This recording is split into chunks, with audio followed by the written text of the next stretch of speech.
নমস্কার। আজকে বানাবো সবজির আচার। তার জন্য নিয়ে নিয়েছি মূলো, গাজর, লেবু আর লঙ্কা। সেগুলোকে ভালো করে ধুয়ে কেটে নিয়েছি। এবার হাঁড়ির মধ্যে গরম জল বসিয়ে গরম করে নিচ্ছি। তার ওপরেই কাটা সবজিগুলো দিয়ে ভাপিয়ে নেব।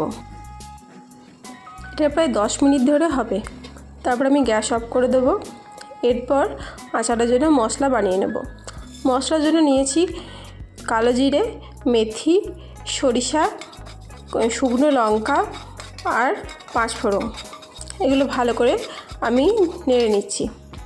এটা হয়ে যাওয়ার পাশাপাশি আমি এই আচার তৈরি করার জন্য আমি তেলকে গরম করে নেব। তার জন্য সরিষার তেল নেব। সরিষার তেলটা অনেকক্ষণ ধরে গরম হবে। ভালো করে গরম হওয়ার পর এটাকে একদম ঠান্ডা করে নেব। আর ভাজা মশলাগুলি শিলনোড়ার মধ্যে আমি এগুলোকে গুঁড়ো করে নেব। ভাপানো সবজিগুলো আমি থালার মধ্যে রেখে ফ্যানের তলায় ভালোভাবে শুকিয়ে নিয়েছিলাম। আচার তৈরির জন্য আমি আরও যেগুলো নিয়েছি সেগুলো হচ্ছে নুন, 1 বাটি মতো ভিনিগার, হলুদ গুঁড়ো আর রঙের জন্য নিয়েছি কাশ্মীরি লঙ্কা গুঁড়ো, অল্প একটুখানি চিনি দিয়েছি। সব মশলাগুলোই তেলের মধ্যে ভালোভাবে দিয়ে দেব। তেলের মধ্যে মশলা দেওয়ার পর দিয়ে দেব কাটা লঙ্কাগুলো। লঙ্কাটা সুন্দরভাবে মিশিয়ে নেব। মিশিয়ে নেওয়ার পর এর মধ্যে দেব লেবু, কাটা লেবুগুলো দেব। লেবুগুলো মেশানোর পর তারপর একে একে দিয়ে দেব গাজর, মূলো, যেগুলো ভাপানো আছে গাজর আর মূলোটা। এটা দেখতে খুব সুন্দর লাগছে, সঙ্গে সেন্টটাও খুব সুন্দর বেরিয়েছে। সব সবজি ভালোভাবে মেশানোর পর এরপর এর মধ্যে দিয়ে দেব ভিনিগার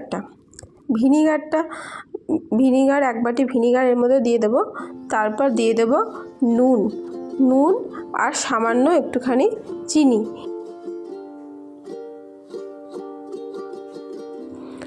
নুনের সঙ্গে সামান্য একটু চিনি দিলে টেস্টটা খুব সুন্দর আসে।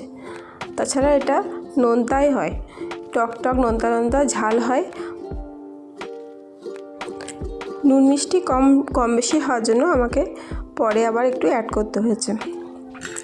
তো এটা মেশানো হয়ে গেছে, পুরোটা মোটামুটি অর্ধেক রেডি হয়ে আছে। এটা আমি সন্ধেবেলায় বানাচ্ছি। তো এটা ঢাকা দিয়ে আমি রেখে দেবো। রেখে দেওয়ার পর সারা রাত এটা চাপা দিয়ে রাখলে সারা রাত থাকবে। তারপর আমাকে এটাকে কয়েকদিন ধরে রৌদ্রে দিতে হবে। রৌদ্রে দেওয়ার পরই এটা একদম রেডি হয়ে যাবে। আমার আচার রেডি। খুবই সুন্দর সেন্ট বেরিয়েছে আর ভীষণ টেস্টি হয়েছে। এটা এখন আমি বয়ামের মধ্যে ভরে রাখছি। যদি রোদ ঠিকঠাক না পাওয়া যায় এটা ফ্রিজের মধ্যে রেখে দেওয়া যেতে পারে। ভাত, রুটি সবের সঙ্গে এটা খাওয়া যাবে। দুর্দান্ত টেস্ট।